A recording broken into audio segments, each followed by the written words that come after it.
तो उन दिनों बात अलग थी। आज ही मैं कैलाश से आया हूं। कैलाश से मैं ऑस्ट्रेलिया गया और वहां से यहां।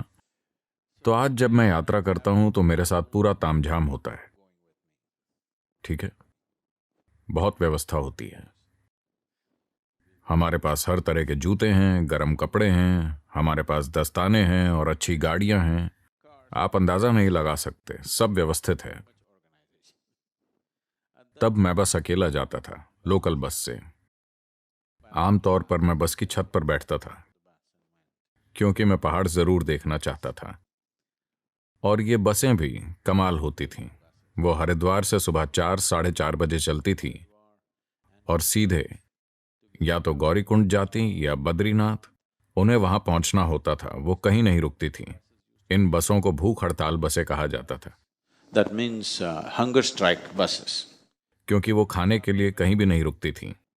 ड्राइवर अपनी लपेटी हुई रोटियां निकालता और चलाते हुए ही खाने लगता। तो लोग वहां बैठकर ये सोचते रहते कि खाना कब मिलेगा। खाना नहीं मिलता, इसीलिए उन्हें भूख हड़ताल बसें कहा जाता है। तो मैं बस की छत पर बैठता था क्योंकि मैं पहाड़ों के हर हिस्से को देखना चाहता था।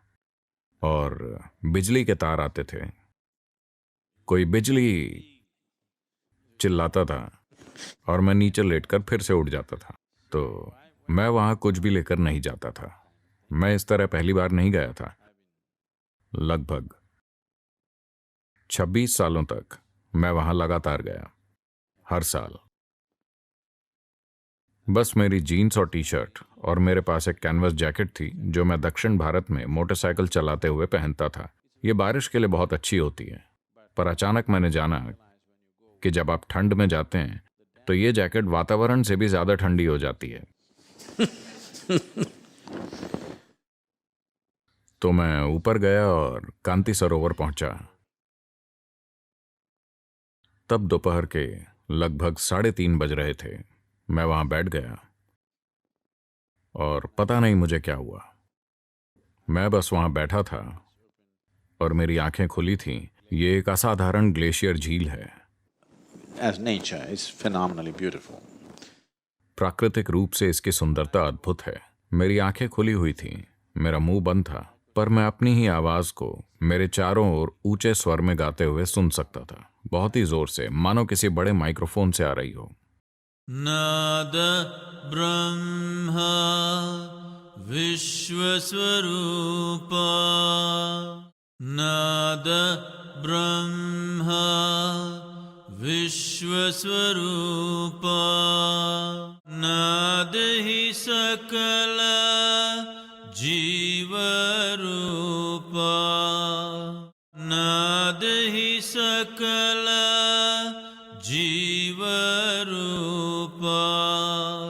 नाद ही कर्म, नाद ही धर्म, नाद ही कर्म, नाद ही धर्म, नाद ही बंधन, नाद ही मुक्ति, नाद ही बंधन, नाद ही मुक्ति, नाद ही शंकर, नाद ही शक्ति, नाद ही शंकर, नाद ही शक्ति, नादम नादम सर्वम नादम, नादम नादम सर्वम नादम, नादम नादम, नादम नादम, नादम नादम, नादम नादम।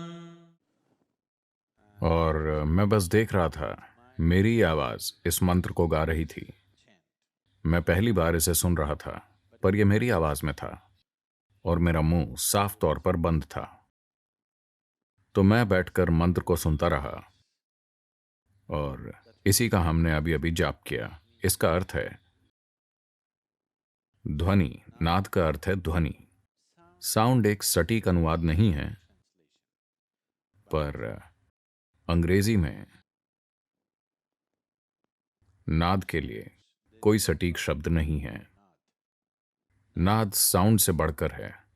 Probably अंग्रेजी में कोई सटीक अनुवाद नहीं है, पर ऐसे अनुभव हुए हैं। क्या यहां कोई बाइबल पढ़ने वाले हैं? कोई भी नहीं? ओह, मुझे लगता है मैंने पढ़ा नहीं है, मैंने लोगों से सिर्फ सुना है। शायद बाइबल के पहले भाग में कहा गया है, पहले एक शब्द था और वो शब्द ईश्वर के पास था और शब्द ही ईश्वर है, कुछ इस तरह। क्या ऐसा है? कोई जानता है? कुछ ऐसा है। देखिए, अभी मैं जो कुछ भी कह रहा हूं, मैं सिर्फ ध्वनि पैदा कर रहा हूं और आप इन ध्वनियों को शब्दों के रूप में समझ रहे हैं, है ना? हाँ, वाकई मैं बस आवाज पैदा कर रहा हूं। मान लीजिए मैं कोई ऐसी भाषा बोलूं जिसे आप नहीं समझते, तो शब्द ध्वनि होगा और ध्वनि शब्द होगी, है ना? आपके अनुभव में अभी भी ऐसा ही है, पर आपको लगता है कि ये शब्द हैं, ये शब्द नहीं हैं, ये बस ध्वनियां हैं। तो जब अंग्रेजी भाषा की बात आई तो साउंड शब्द स्पष्ट नहीं था, तो किसी ने वर्ड शब्द का इस्तेमाल किया। जो ध्वनि है वही मानव मन में शब्द बन जाती है, पर अस्तित्व में ध्वनि मात्र ध्वनि ही है ना? अगर इस हॉल में कोई मौजूद ना हो और अगर मैं बोलूं, तो इससे कोई फर्क नहीं पड़ता कि मैं कौन सी भाषा में बोल रहा हूं। जहां तक दीवारों की बात है, वो बस एक ध्वनि होगी। जब आप यहां बैठे होते हैं, तब आप ध्वनियों से शब्द बना लेते हैं, है ना? तो नाद ध्वनि से परे की चीज है। अंग्रेजी में कोई सटीक शब्द नहीं है, पर कुछ ऐसा जो ध्वनि से ज्यादा है, क्योंकि ध्वनि को भौतिक चीज के रूप में नहीं देखा जाता। इसे भौतिकता के आखिरी बुर्ज के तौर पर देखा जाता है। योग परंपरा में ध्वनि को भौतिकता के अंतिम किले के रूप में देखा जाता है।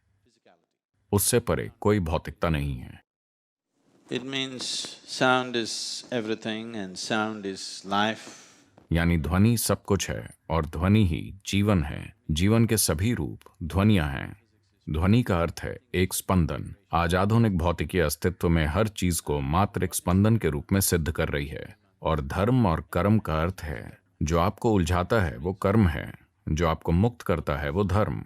दोनों ध्वनियां हैं। बंधन और मुक्ति है, ये दोनों ध्वनियां ही हैं। जिन्हें शिव और शक्ति कहा जाता है, वो भी ध्वनियां ही हैं। सब कुछ ध्वनि है। भौतिक सृष्टि की हर चीज ध्वनि ही है, क्योंकि हर चीज का एक स्पंदन है। जहां स्पंदन होगा वहां ध्वनि होगी।